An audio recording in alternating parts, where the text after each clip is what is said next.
Welcome back, everybody. I am Mauricio Rodriguez with MRI Gaming, and today we are going to be doing our full build video for Too Cool.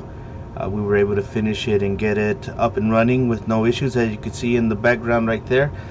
It is running on a 1440p monitor with about a 75 megahertz refresh rate, so nothing too crazy on there, but the panel is really good. The computer has been pushing information and feeds.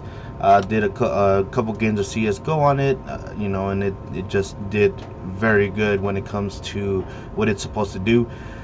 We were able to customize a little bit more with a couple of custom cables, so that way it gives it a little bit of a better look. The customer's favorite color is red, so that's why you see it glowing in a beautiful, nice red accent colors back there. Without further ado, please enjoy the music and build video. And also, I forget to mention it, but the music that I do get is off of the YouTube non-licensed music.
All right, welcome back from the build video, and I went ahead and brought up all of the tests that we did for Too Cool.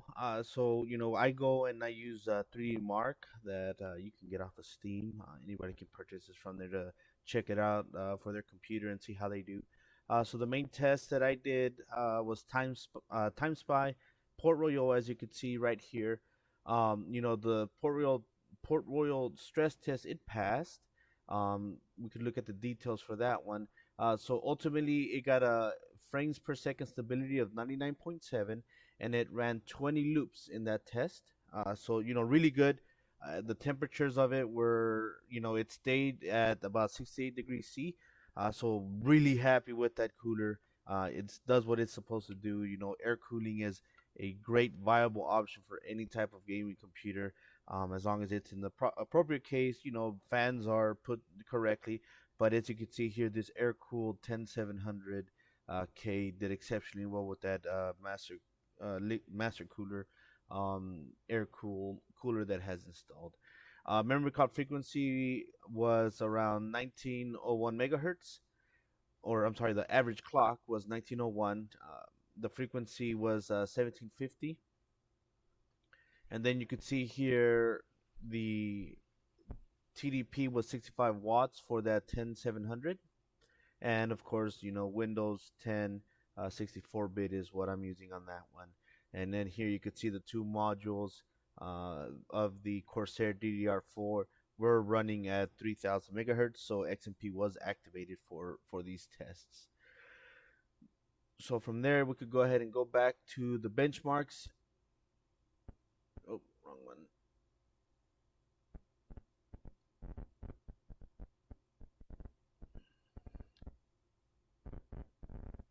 And you can see right here the PCIe Express. So this is a new one that I did, but ultimately it's about how it's moving data back and forth, and it passed. It's super good. The bandwidth, that motherboard's really good.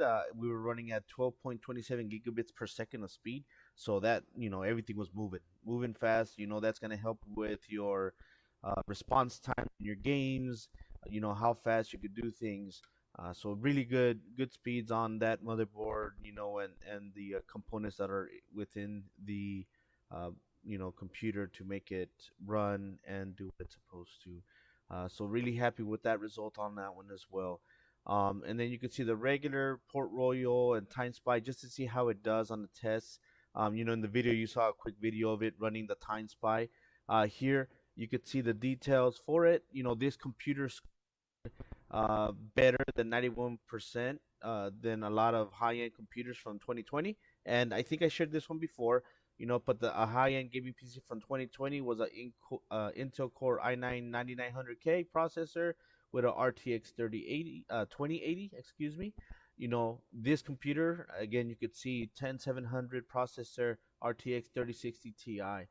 So those generational leaps are there. You do get good scores, better scores with the lesser tiered graphics cards as they are, because a 2080 is better than a 2070 and 2060. And then this 3060 Ti is one up from 3060 but below 3070.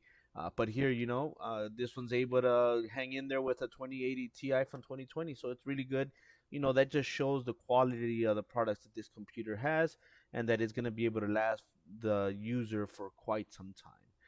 You could go further down. You could see here another gaming PC that it was better than was a AMD Ryzen 7 3700X with a Radeon RX 5700 XT. And again, that's also AMD's previous generation GPUs. AMD is currently in the 6000 series for GPUs as well. So we're seeing the differences within those generations, and the improvements in performance for the new generation of graphics cards. And just in case, for anybody that's out there on laptop, this is what a laptop from 2020 with a 9750H processor and 2060 RTX. Now, of course, those dies for those GPUs are a little different. They don't run the same type of watts and stuff like that, because it is in a laptop. So they don't run as good as other ones. But they're still very good for gaming when you're on the go. But ultimately, great computer. All the results are super good on it. Enjoyed running all the tests. And again, you could look up our company. You could see it right here. Under the pass, you could see that we have ours. I have the links here available. But you could go into 3D Mark, look up, MLRod Gaming, and you could see the tests that I run on all the computers. Not just this one. It's something that I do with all of them, so that way, the user and the owner, customer knows exactly what they're getting. So, with that being said, I appreciate everybody coming and watching the video. I'm excited to get this to the hands of our customer before Christmas, so they could give it to their son, and I'm hoping that they will all enjoy their purchase. That being said, my name is Mauricio Rodriguez with Emerald Gaming. Thank you for joining me here again, and I will see you in the next video.